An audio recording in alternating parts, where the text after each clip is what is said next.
Hey everybody, welcome back to another episode of Agent's Edge. My name is Ryan Palomini. Today we're going to be talking about why you need to run your business in phases.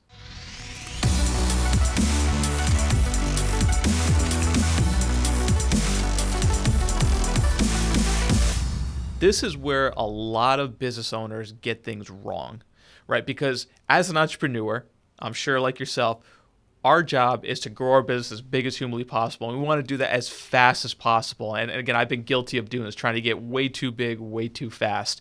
And I got to tell you, it has allowed me to fall flat on my face so many times in the last 12 years of being in business. And after falling a few times and really failing, I started thinking to myself, all right, what if I slow down to speed up? And you go, what the heck does that mean? Sometimes in business, you have to slow down to speed up. And what that means is sometimes you have to take a minute and figure out where you are, and then figure out where you want to go, right? Because I know we all have these grand visions of building these massive agencies, these massive businesses, but the reality is that takes a lot of time.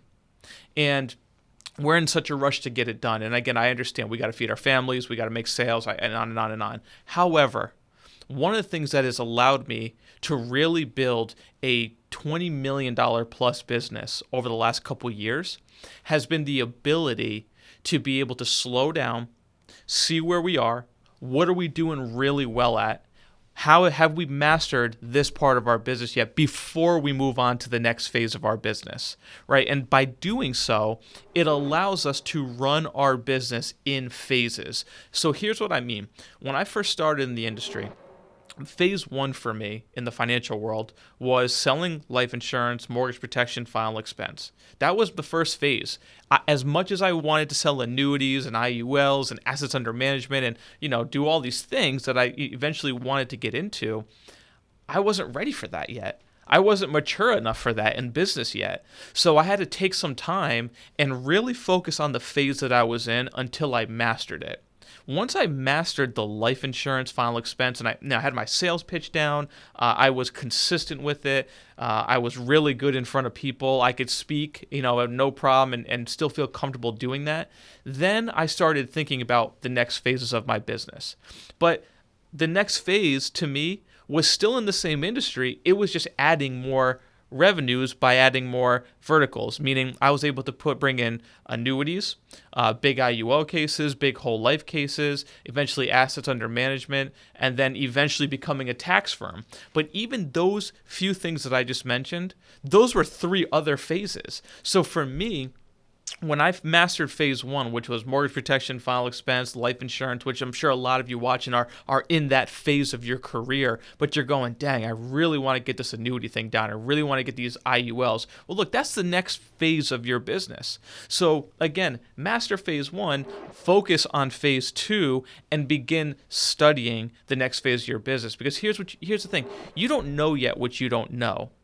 Meaning, I know you want to know everything, but if you are unprepared and you try to jump into the next phase of your business without being prepared, you're going to fall flat in your face. So like when I first got into the annuity side of things and the IULs and whole lives, look, I didn't know anything about that world. I was in phase one selling life insurance, but I was studying phase two of my business. And on top of studying, I was out looking for a mentor that had already mastered phase two of my business. So it allowed me to, quicken my learning curve. So it didn't take me 5-6 years to figure out like it did the first phase, which is the insurance side of it. So by running your business in phases allows you a few things. Number one, it gives you clarity as to what your business looks like today, but also several years into the future. And again, I don't think that you should have the next 10 phases of your business, drawn out because things change so rapidly. I mean, guys, so many things have changed in my business in 12 years, that I could never have predicted. But I think you should always be 2 or 3 phases ahead of where you are today. And again, here's what I mean. Maybe, again, if you're in the life insurance, the annuities are the next phase for you. So you master phase one, you focus on phase two, and you learn the annuity and IUL game. And then maybe the next phase for you is getting into the assets under management, getting securities licensed. That may be phase three. And again, that's a whole nother world that you have to take time to learn. You have to take time to master. But It'd be a lot easier for you to master that when you already have the first two phases of your business mastered and like a machine where you're creating money. Because the hardest thing is being broke, struggling in business, and then trying to learn a whole nother skill set on top of that, right? But if you've got the first couple phases down and you're doing really well consistently selling life insurance, then all of a sudden you're getting really good at selling annuities, and that's phase 2 of your business, and that's great, and you've got the machine working. Then at nighttime, when it's non-producing, income producing activity time at nighttime, then you can focus on the next phase of your business, which may be, the assets under management. For me, honestly, phase 3 of my business was becoming a tax firm. Why would you become a tax firm?